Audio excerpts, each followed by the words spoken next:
같이 말씀 보시겠습니다. 사도행전 8장 1절부터 8절까지 말씀입니다. 사도행전 8장 1절부터 8절까지 말씀입니다.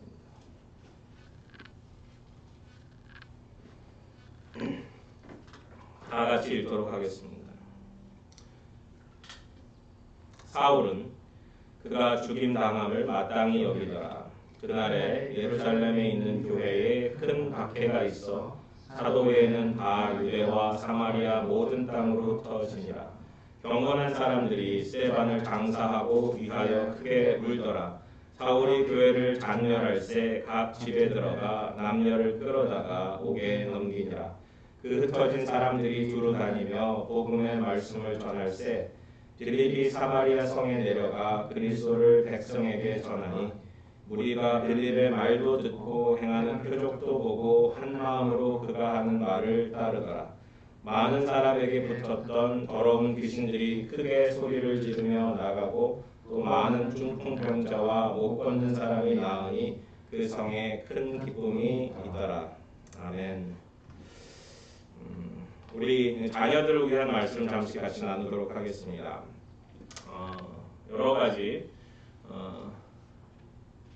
전도를 하는 방법들이 있는데 아주 쉽게 전도하는 방법들이 요즘 개발이 되어서 소개가 되고 있습니다. Three Circle이라고 하는 전도 방법인데 잠깐 보시고 집에서도 자녀들과 함께 나누시면 좋겠습니다.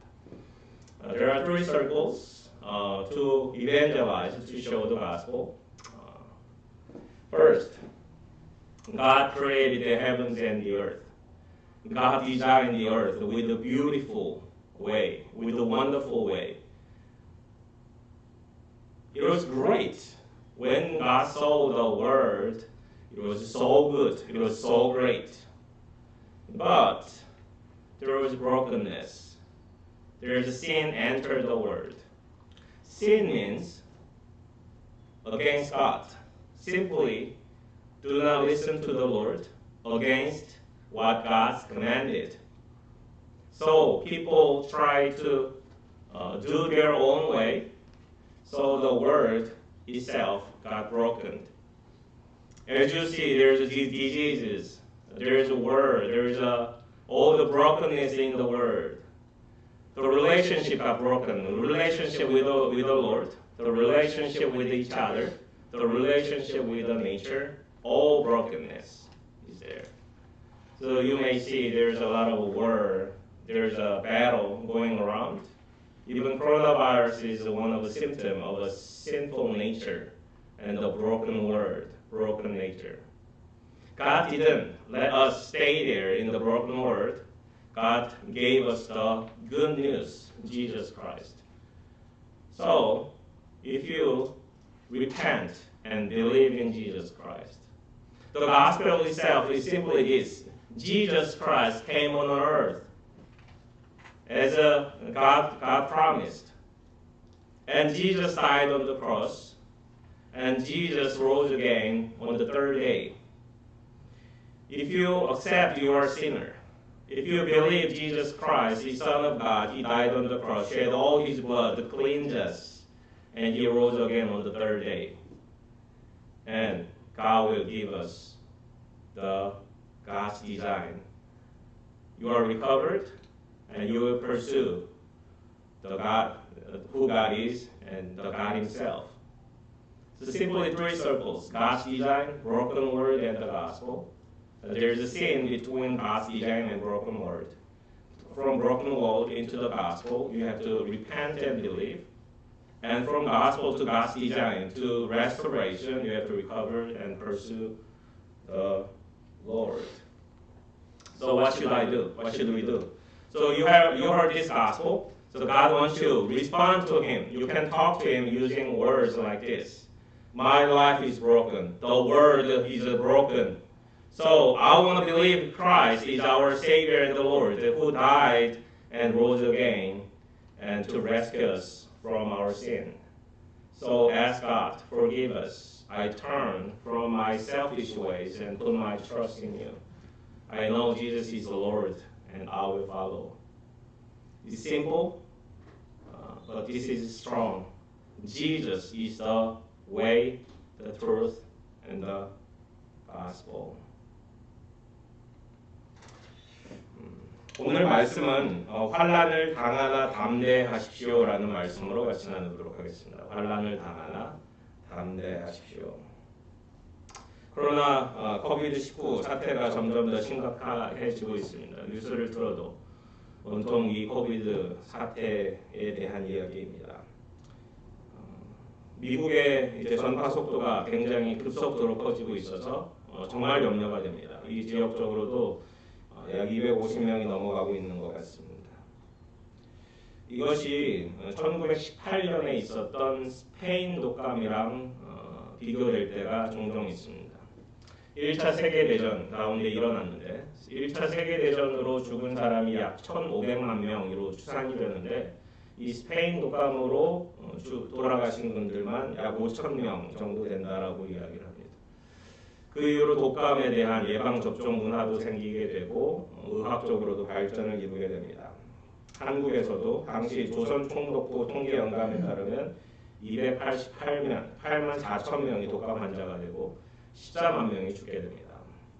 이 코로나 바이러스로 수많은 사람들이 목숨을 잃고 있습니다. 대개 노인들이나 연약한 사람들이지만 우리에게 위기가 될 수밖에 없습니다. 레스토랑은 문을 닫고 투어 딜리버리로 운영됩니다. 뉴욕이나 캘리포니아, 일리노이, 커네리컷 같은 주에서는 집 밖으로 나오지 말 것을 자택 대피령이 내려져 있습니다. 경제는 마비인 것 같습니다. 집에서도 일하시는 분들이 계시지만 이것이 얼마나 오래될까 염려스럽고 한국에서는 IMF 때보다 훨씬 더 어려운 시절을 보내고 있다라고 이야기를 합니다. 선교사님들이 선교 편지를 보내옵니다. 학교에서 일하시던 선교사님들이 학교가 폐쇄되면서 거의 선교의 플랫폼은 완전히 잃었고 주위에서 한국 사람이라는 것으로 신뢰를 얻었었는데 이제 한국 사람인 것으로 아니 동양 사람이라는 것으로도 사람들에게 신뢰를 잃었습니다. 교회들은 모이지 못합니다. 한국 교회뿐만 아니라 미국 교회, 전 세계에 있는 여러 교회들이 모이지 못한 채 예배를 이렇게 드리게 됩니다. 그뿐만 아닙니다. 우리 가운데 기침만 나도 목이 칼칼해지기만 해도 열이 조금만 나도 마음이 불안해지고 염려가 점점 더 커집니다. 시사율이나 전염성이 강한 이것이 주는 영향력이 대단합니다. 이 위기 속에서 우리 믿음도 드러나는 것 같습니다. 한 주 어떻게 보내셨습니까? 다른 때보다도 더 제가 집중을 못하는 것 같습니다. 집중하기도 어려워지고 마음속에 여전히 불안감 혹은 위기, 두려움이 우리를 엄습해 오는 것 같습니다. 어떤 성도님은 밤에 잠을 이루지 못한다라고도 이야기를 하십니다. 직장을 잃으신 분들도 계십니다. 우리 속에 이러한 일들이 일어나는 것들에 대해서 우리는 어떻게 해야 할까요? 예수님께서는 십자가를 지시기 전에 그를 따르던 제자들에게 평안을 선포하셨습니다. 요한복음 16장 33절에 보면 이런 말씀이 있어요. 다 같이 읽어볼까요? 이것을 너희에게 이르는 것은 너희로 내 안에서 평안을 누리게 하려 함이라. 세상에서는 너희가 환난을 당하나 담대하라. 내가 세상을 이겼노라. 예수님께서는 말씀하십니다. 내가 세상을 이겼다. 내가 이미 세상을 이겼다라고 선언을 하십니다. 그렇게 우리는 환난을 당하지만 담대할 수 있습니다. 평안을 누릴 수 있습니다. 세상을 이긴 성도들이 교회이고 그 교회의 공동체가 세상을 이미 이겼다라고 예수님께서 선언해 주고 계십니다. 코비드-19도 예수님을 이길 수 없습니다. 스페인 독감이 예수님을 이길 수 없었듯이 우리 예수님께서 이미 세상을 정복하셨고 우리에게 영원한 부활의 소망을 이미 허락하셨기 때문에 이것이 우리에게 위협이 될 수 없습니다. 오늘 본문은 사도행전 7장에서 이어집니다. 사도행전 7장 마지막에 스데반 집사님이 돌에 맞아 돌아가시는 장면이 나타납니다. 사람들이 일제히 성박해 그를 내치고 돌을 쳐서 그를 죽게 만듭니다. 스테반 집사님의 마지막 유언은 다음과 같습니다. 주 예수여 내 영혼을 받으시옵소서. 무릎을 꿇고 크게 불러 이르되 주여 이 죄를 그들에게 돌리지 마옵소서. 이 말을 하고 자니라. 이렇게 써 있습니다. 이런 믿음을 가졌던 사람이 스테반 집사입니다. 이 사건은 초대교회, 특별히 오늘 본문의 두 가지 사건을 일으킵니다. 하나는 예루살렘 교회가 흩어지게 만듭니다. 두 번째는 예루살렘 교회에 큰 핍박이 일어나서 믿는 사람들이 옥에 갇히는 일들이 벌어집니다. 예루살렘 안에서의 소동과 예루살렘 밖에서의 여러 가지 소동을 바라볼 수 있습니다. 예루살렘 안에서는 굉장히 두려웠을 거예요. 굉장히 무서웠을 거예요. 그리고 끌려가는 사람들을 바라보며 그들을 향한 안타까운 마음도 있었을 거예요. 그 상황 가운데 우리들도 동일한 마음, 흩어져야만 하는, 그리고 이 상황 가운데 주님께서 주시고자 하는 메시지는 무엇인가 오늘 본문을 통해서 같이 바라보기를 원합니다. 첫 번째, 교회는 흩어지는 공동체입니다. 특별히 담대한 교회는, 믿음을 가진 교회는 흩어지는 공동체입니다. 1절부터 보시면 사울은 그가 죽임당함을 마땅히 여기더라. 그날에 예루살렘에 있는 교회에 큰 박해가 있어 사도 외에는 다 유대와 사마리아 모든 땅으로 흩어지니라.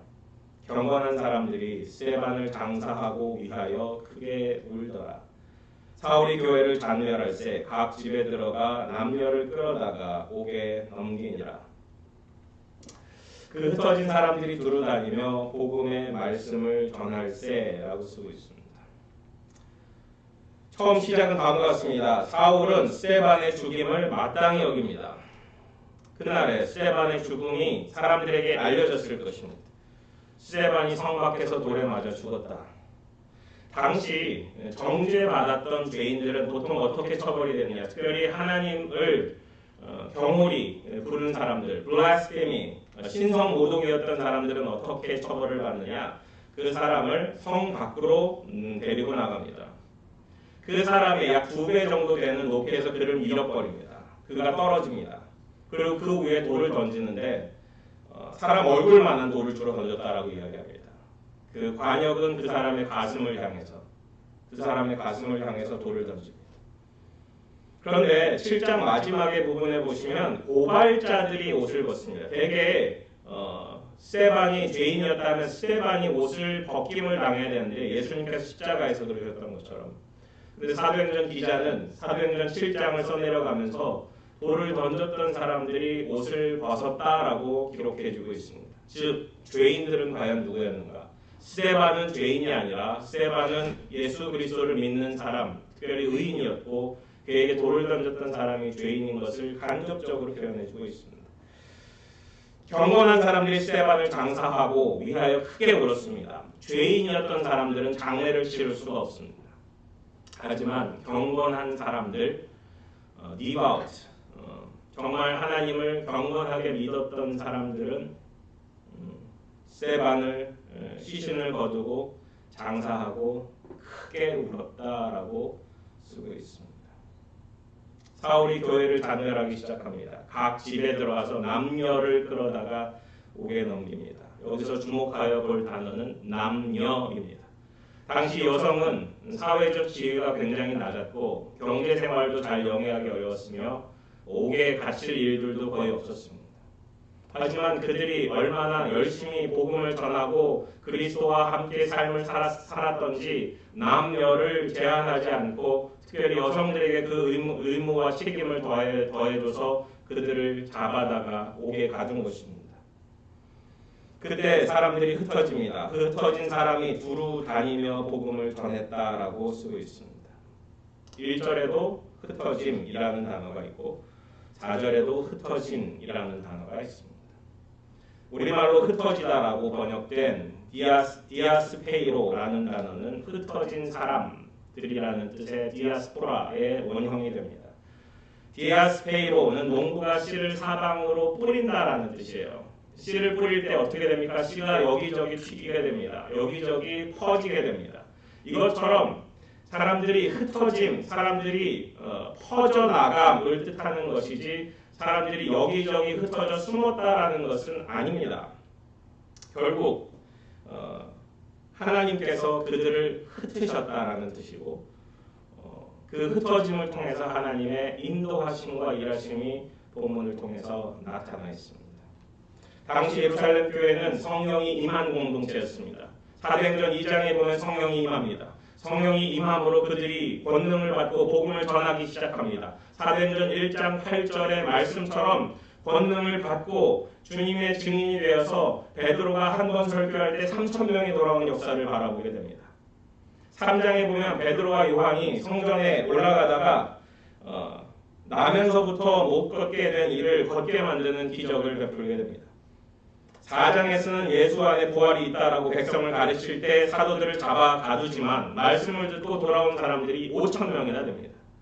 5장에서는 예수가 그리스도다라고 가르치기 시작했고 날마다 성전에 있든지 집에 있든지 복음을 전하기 시작했습니다. 6장에서는 집사가 세워지고 7장에서는 스데반 집사님의 설교가 나타납니다. 즉 교회가 모이고 또 흩어지고 그 안에서 성령의 역사가 1장부터 7장까지 나타나는 것입니다. 그리고 나서 8장에 보면은 주님께서 그들 가운데 흩어짐의 역사가 일어나도록 만드십니다. 박해 속에서 사도 외에 모든 사람이 유대와 사마리아 모든 땅에 흩어졌다라고 1절에 기록해주고 있습니다. 박해가 있고 교회가 흩어지는 것은 위기 중에 위기입니다. 그런데 그 위기 가운데 일하시는 하나님을 바라보십시오. 위기 가운데 하나님의 뜻을 바라보십시오. 사실 창세기 11장 9절에 보면 바벨탑의 교훈을 우리가 볼 수 있습니다. 11장 9절에 그러므로 그 이름을 바벨이라 하니 이는 여호와께서 거기서 온 땅의 언어를 혼잡하게 하셨습니다. 여호와께서 거기서 그들을 온 지면에 흩으셨더라. 주님께서 흩으신 거예요.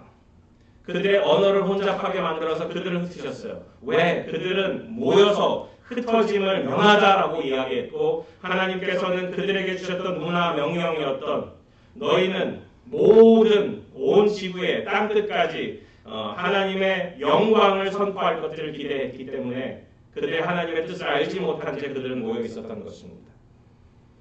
사도행전 1장 8절 오순절의 역사 가운데서도 주님께서 주셨던 계명은 예루살렘과 온 유대와 사마리아와 땅끝까지 이르러 내 증인이 되리라 라고 말씀하신 것입니다. 결국 그 사명을 이루기 위해서 하나님의 주권적 선택을 하신 것입니다. 우리로 함께 모이지 못하게 하신 하나님의 섭리가 있습니다. 하나님께서 새롭게 쓰시는 하나님의 스토리를 주목해 보았으면 좋겠습니다. 이 상황이 사실 많이 당황스럽기도 합니다. 많은 분들 이야기를 들으면 무엇을 해야 될지 어떻게 해야 될지 감도 안 잡힙니다. 저도 혼자서 동영상도 찍어보고 이거를 올릴까 말까 새벽 예배를 동영상으로 해볼까 성경 공부를 동영상으로 해볼까 고민하지만 온라인 예배 드림이 훨씬 저에게는 어려움이 되지만 그래도 이렇게 할 수 있음이 감사합니다. 이 상황에서 흩어지는 교회를 생각해 보게 됩니다. 초대교회에 흩어지는 상황, 스스로 흩어지는 것이 아니라 흩어지게 된 상황에서 그들이 취했던 삶의 자세를 바라보고 닮아갔으면 좋겠습니다. 하나님께서 원하시는 것은 흩어진 그곳에서도 하나님이 원하시는 것이 무엇인가를 찾아가는 거예요. 우리의 안전을 지키기 위해서, 우리의 건강을 지키기 위해서 이렇게 흩어져 있는 것도 사실 하나님께서 원하시는 바입니다. 하나님께서 우리가 건강해지기를 원하세요. 하나님께서 우리가 안정을 취하기를 원하세요. 하나님께서 우리가 평안하기를 원하세요. 예수님께서 16장 마지막 절에 주셨던 것처럼 내가 세상을 이겼다 너희들 평안을 취하라 라고 말씀하신 것처럼 우리에게 평안하기를 원하십니다.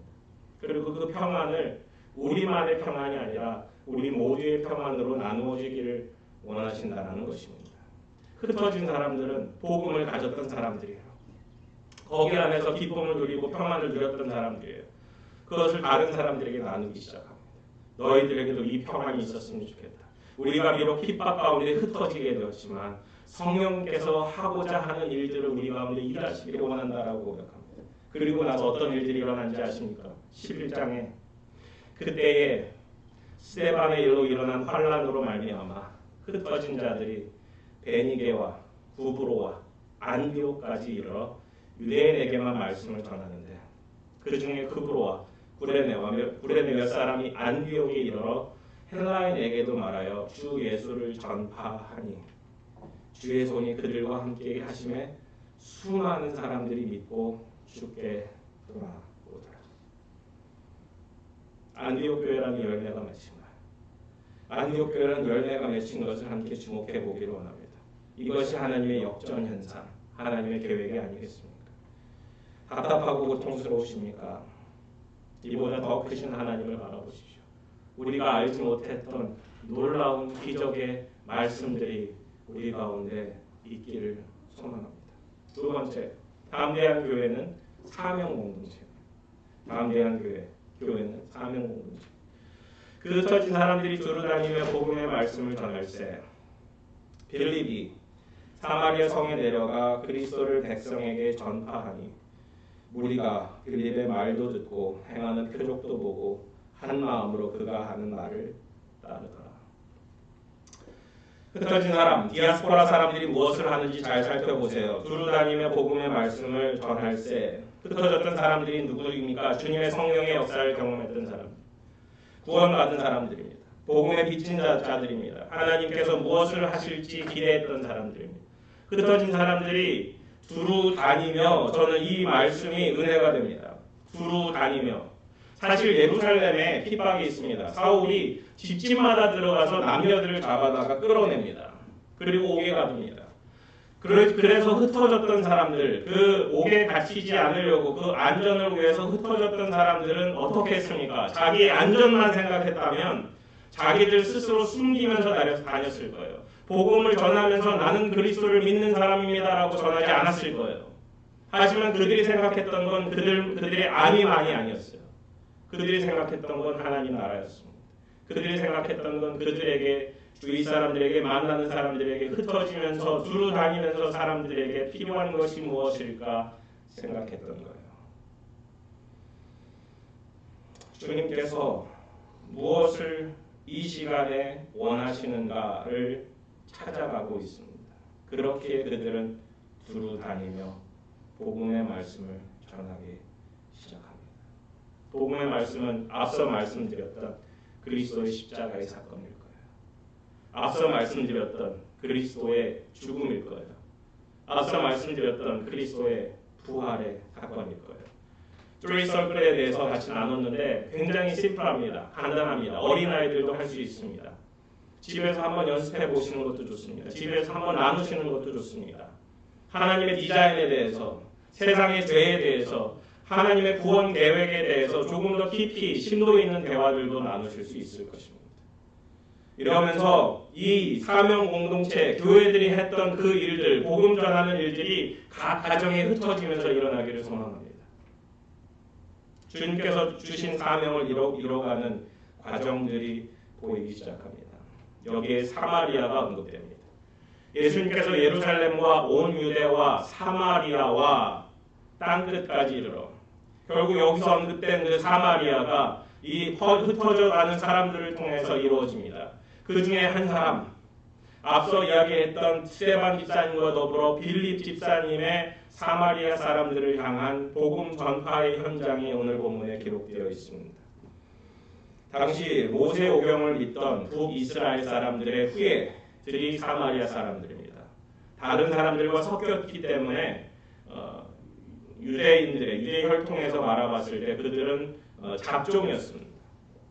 하지만 그렇게 사마리아 사람들과 유대 사람들의 분리가 일어났는데 이 빌립 집사님은 그 라인을 크로스합니다. 그들을 향해 나아갑니다. 헬라인들이 가득했던 그 사마리아 사람들을 향해서 나아갑니다. 이방인들을 향해서 나아갑니다. 이 빌립 집사님도 이방인이었다는 이야기도 있습니다.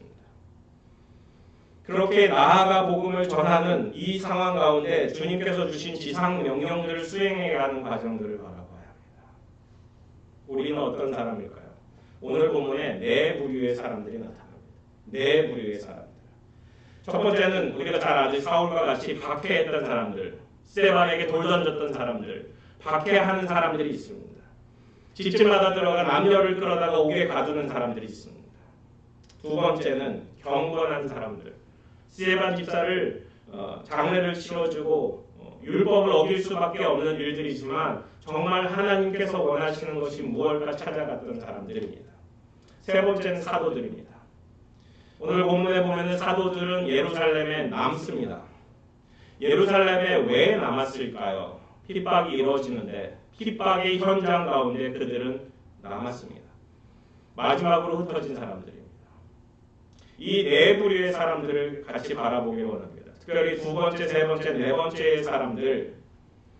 두 번째 경건했던 사람들. 첫 번째는 그냥 박해했던 사람들, 세상 사람들, 정말 아직까지 비늘이 덮여져 있어서 주님을 바라보지 못했던 사람들, 그 사람들. 두 번째는 경건한 사람들. 자신들이 율법적으로 하지 말아야 될 장례를 치러주고 그리고 크게 울었던 사람들. 그들의 용감함. 1절에 큰 박해, 큰이라는 단어는 메가라는 거예요. 메가톤급 큰 박해가 있을 때 2절에 크게 울었다라고 쓰고 있습니다. 메가톤급의 크라임이 있었던 거예요. 의도적으로 사람들을 향해서 그 스데반 집사의 죽음이 억울하고 잘못되었다라는 것을 경건한 사람들을 표현하기로 했어요. 아마도 집집마다 사울이 들어가서 잡아 끌어서 옥에 가뒀던 사람들은 아마도 이때 크게 울었던 사람들이 아닐까라고도 사료됩니다. 그들은 용감함이 있었어요. 그들은 어떤 것이 옳은 것인지 찾아가고자 했어요. 세 번째 부류는 사도들입니다. 예루살렘에 남았습니다. 왜 남았을까요? 복음이 공동화되는, 모두 다 떠나버리면, 사도들도 떠나버리면 예루살렘 교회가 공동화되어 버립니다. 그리고 예루살렘에 있던 핍박하던 사람들도 여전히 복음이 필요했기에 사도들이 용감하게 그 믿음으로 그 자리에 남습니다. 그리고 나서 흩어진 사람들, 주님의 사명을 지키기 위해, 순종하기 위해, 복음의 말씀을 전하기 위해 유앙겔리조 복음을 전하기 시작합니다. 이 모든 두 번째, 세 번째, 네 번째 부류의 사람은 모두 성령의 이끌림을 받았던 사람들입니다. 교회는 사명 공동체입니다. 교회라는 단어 자체가 불러냄을 받은 사람들입니다. 어떤 목적을 통해서 주님께서 이루고자 하는 그 사명을 함께하는 공동체가 바로 교회입니다. 이 공동체의 의미를 우리 가운데 담아내기를 소명합니다. 우리 가운데 성령을 초청해야 합니다. 성령님을 근심케 하지 말고 우리에게 성령을 풍성케 해달라고 성령을 간구하는 기도를 우리 때때마다 드립시다. 식사기도 때를 좀 사용하시면 좋겠습니다. 그때 조금 더 시간을 들여서 기도하시고 성령님께서 우리의 삶을 주관하여 달라고, 이 답답한 마음 가운데 성령님께서 성령의 열매인 사랑과 희락과 화평과 오래 참음, 자비와 양성과 충성과 온유와 그 절제의 열매들을 맺게 해달라고 간구합시다. 세 번째는 교회는 기쁨 공동체입니다. 기쁨 공동체. 많은 사람에게 붙었던 귀신들이 크게 소리를 지르며 나가고 또 많은 중풍병자와 못 걷는 사람이 많이 그 성에 큰 기쁨이 있더라. 주권자이신 하나님의 역사를 바라보면 큰 기쁨이 있습니다.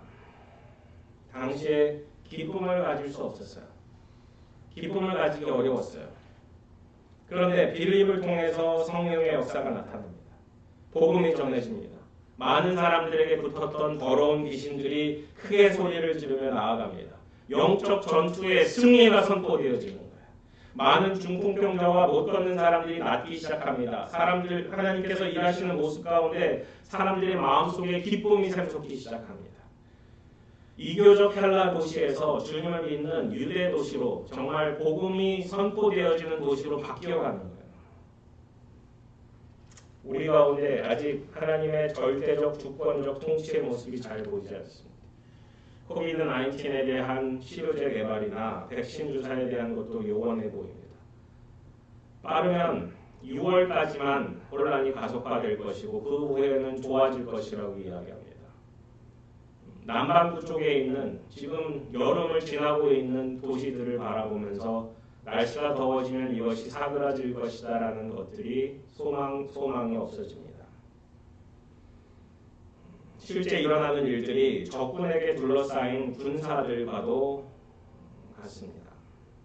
기쁨보다는 스트레스가, 즐거움보다는 걱정과 근심이 더 많은 시즌입니다. 어렵습니다. 고통스럽습니다. 기쁨이 찾기가 어렵습니다. 그런데 오늘 8절에 언급하고 있는 이 기쁨은 그냥 우리가 생각하는 단순한 웃음, 즐거움이 아닙니다. 주님께서 주님의 은혜로 일어나는 본질적이고 지속적인 기쁨을 의미합니다. 일시적인 찰나의 기쁨이 아니라 우리 마음속에 샘솟는 그 기쁨을 의미합니다.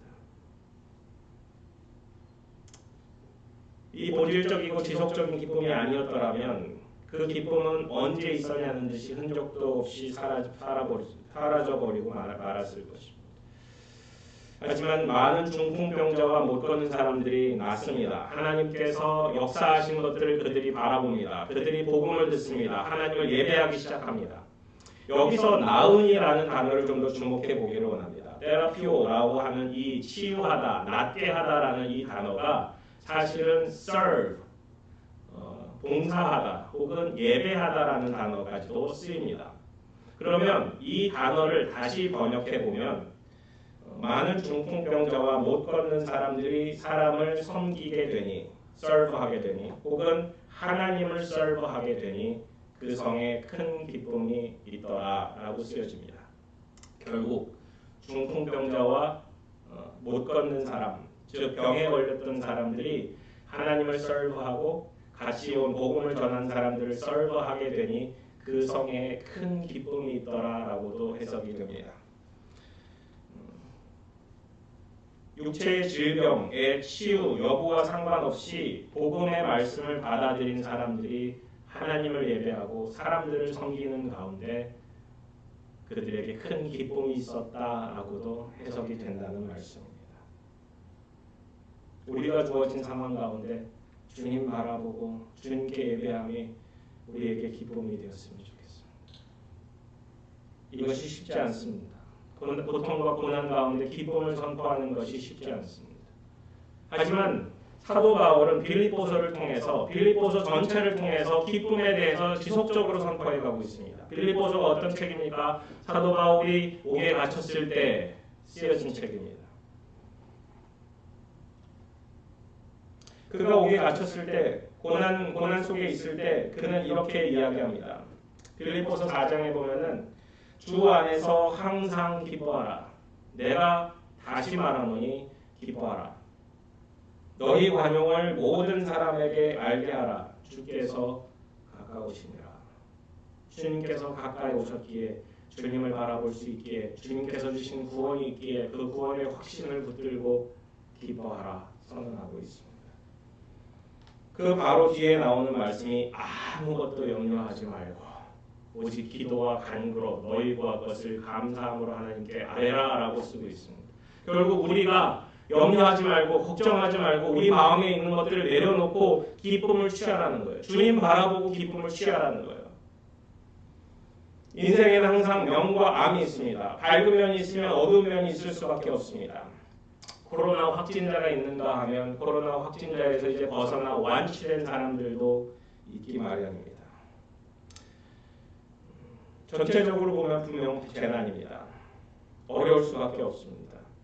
어렵지만 어려운 가운데 하나님께서 원하시는 것이 무엇일까 찾아가면 하나님께서 주시는 기쁨이 반드시 있을 것입니다. 3월부터 새로운 라이프 그룹이 시작되었습니다. 얼굴도 못 만나시고 어떤 분들은 잘 알지도 못한 채 이제 그룹이 형성이 되었습니다. 교제하기 어려운 면도 있으시겠지만 전화 연락도 화상 통화도 하시고 모임도 한 번씩 가지실 것들을 권고해 드립니다. 교회에서 특별히 온라인으로 예배 드리시듯이 라이브 그룹을 하실 수 있도록 교회 홈페이지에 게시해 놓았습니다. 거기서 신청하시고 라이브 그룹들이 페이스 투 페이스 그 얼굴을 바라보시고 화상 채팅으로 같이 모임을 가지시면 좋겠습니다. 각 가정 내에 영적인 대화가 더 풍성해졌으면 좋겠습니다. 주님의 은혜를 간구합니다.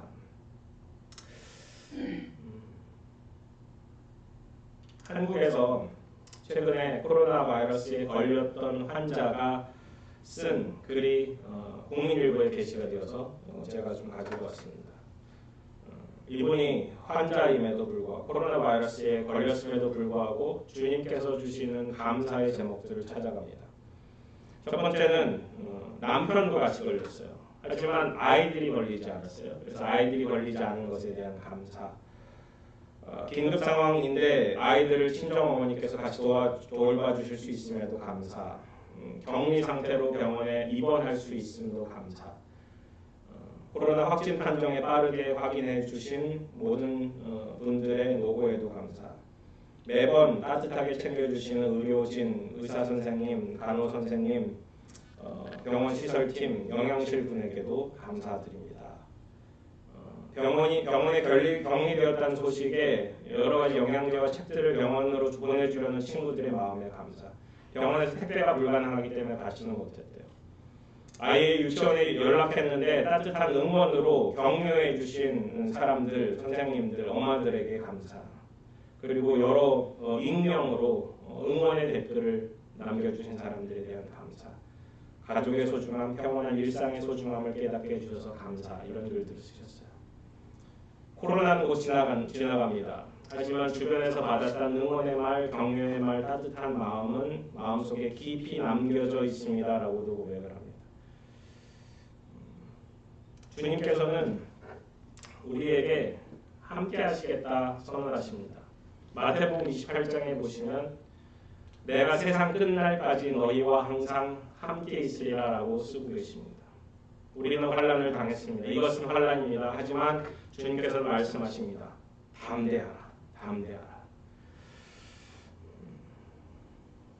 우리가 함께 기도하면서 확진자가 더 이상 나오지 않기를, 일상으로 같이 돌아가기를 같이 합심하여 기도하기를 원합니다. 앞서 읽었던 요한복음 16장 33절의 말씀처럼 평안을 누리게 하려 함이고 세상에서 너희가 환난을 당하라. 담대하라. 내가 세상을 이기었노라 라고 선포하시기에 우리 주님 붙들고 승리하면서 흩어지지만 사명 공동체로 또 기쁨의 공동체로 우리를 세워가기를 주님의 이름으로 축원합니다. 같이 기도드리시겠습니다. 우리 가운데 불치의 병으로 혹은 코비드-19으로 중병과 지병으로 고통당하는 주님의 백성들이 있습니다. 2000년 전 사마리아에서 그렇게 하셨던 것처럼 그들의 병을, 우리들의 병을 고쳐 주시옵소서. 주님께서는 못 고치시는 것이 없습니다. 주님께서 우리에게 평안을 선포하셨기에, 담대를 선포하셨기에 저희가 평안하고 담대할 수 있도록 인도하여 주시고, 주님께서 이미 세상을 이기었다 선포하시기에 우리가 그 말씀을 붙들고 온전히 나아가고자 합니다. 저희 가운데 자유함과 마음속에서 일어나는 카라, 참 기쁨을 소유할 수 있도록 하나님 역사하여 주시옵소서. 저희가 1주일에 한번 온라인으로 드리지만 살아있는 예배가 될 수 있도록, 예배가 매일매일 드려지고 살아있는 예배가 될 수 있도록 하는 역사하여 주시옵소서. 주님께 기도하고 주님의 말씀을 가까이 하며 주님을 찬양하는데 저희 마음을 온전히 드릴 수 있도록 하는 역사하여 주시옵소서. 주님 안에서 참된 봉사자로, 예배자로 우리뿐만 아니라 주위 사람들을 돌아볼 수 있는 마음의 여유와 기쁨 또한 더하여 주셔서 하나님 나라를 이 땅에서 연습하게 인도하여 주시옵소서. 우리 육체가 병약해지고 우리의 몸을 가눌 수 없는 형편 속에, 혹은 우리의 마음을 가눌 수 없는 형편 속에 있을 때 우리가 서로를 이해하고 서로를 바라보고 서로를 세워줄 수 있는 성숙함을 이루어갈 수 있도록 인도하여 주시옵소서. 하나님 감사합니다. 주님 찬양합니다. 이 모든 말씀 예수님 이름으로 기도드렸습니다.